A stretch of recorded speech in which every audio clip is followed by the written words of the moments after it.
And I think a lot of skeptics want to say, well, you know, these are victimless crimes. These are things that just happen, and it's okay, you know, guys will be guys. And I don't think that's true at all. When I was 12 years old, my dad started acting strange and was looking for some fast cash and found some people that were involved in an escort business, and they showed him the ropes of how to get involved, and he opened up his first escort business. And for the past 15 years, he has just grown and expanded. I never want another daughter or son to have to experience what I experienced growing up. There should be no child that sees their father suffer in this sin. Think about the families that can't pay the rent that month because the husband went to the strip club and he spent all his money there, and so now they don't have the money for rent. Or think about all the children and the single mothers, and they're divorced because there was an addiction to pornography or there's some other problem going on. Think about people in jail that got there because they acted out of violence, domestic violence, due to society not having any rules anymore. I think if my generation doesn't do something about it, that what are we going to have left to offer? What's going to be there? Where's the boundary going to be set? It's just all around us. There's a real moral decline in our culture and community, and I think people are saying, I've had enough. I think people are looking around and saying, but what can I do about it? How can I address these issues? Amy Nicole Waddell, the first woman born into the Waddell family in 80 years, was born in September 2003. And that was pretty stunning for me because I became a grandfather actually for the 4th time, but it just occurred to me that this young lady was born into a culture I wasn't very proud of, and that this is kind of, this social moral degradation had all kind of occurred on my watch. And I kind of resolved at that time that I wanted to do whatever I could, as long as God gave me breath, in order to change the culture, to make it more compatible with the Judeo-Christian values that I think this country was founded upon. We said, well, we need a more formal structure. We need some way of addressing these things in our community. And we assembled a number of like-minded people who gathered together in January of 2004, and we resolved that we were going to do something. We didn't know what something was at the time. And this group of people said, enough's enough. We've got to do something about that. And you know, the great, strong Christian people came together, and this shows just what can happen when God works through His people. And we began in March of 2004 an organization called ROC. People want to have an opinion on something. They want to know what to do about something, but they don't know how. And what ROC does in its weekly ROC Soldiers emails and networks and the information they provide is they say, you know what, here's an issue, and here are both sides of it. They're not just going to present you with one side, and here's what you can do about it. I think that the mission of ROC is consistent with the mission of Christ.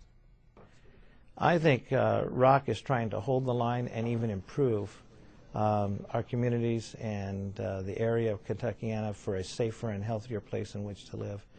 And I think ROC is trying to get back, reclaim what our forefathers and what the people who settled this area in the first place would like it to be.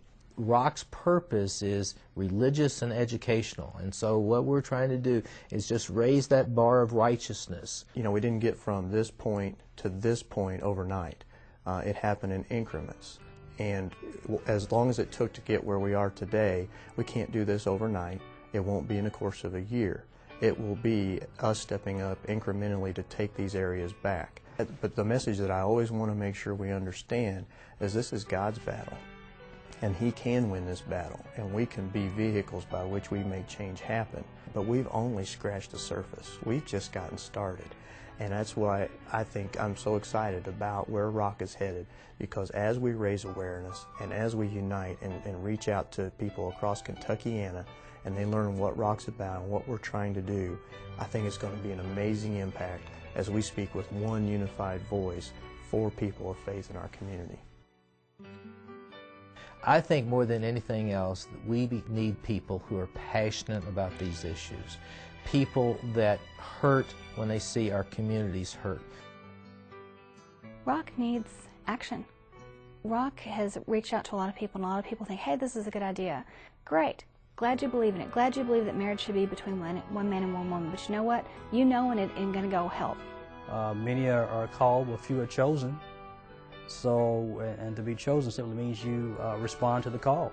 It is absolutely amazing. The response is overwhelming, and I just see this exploding. I see God working some amazing things through Rock. And let me make sure I say, it's not about Brian Wickens, it's not about Rock.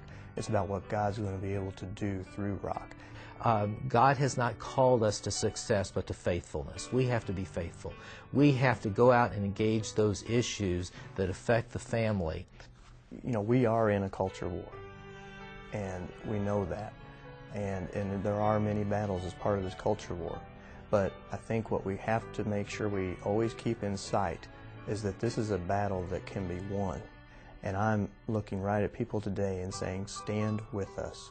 Stand strong. Stand strong as people of faith who are called to be salt and light in our community, and stand right beside us as we go change this community, as we change Kentuckiana, one issue, one project at a time. The question is, will you stand with us?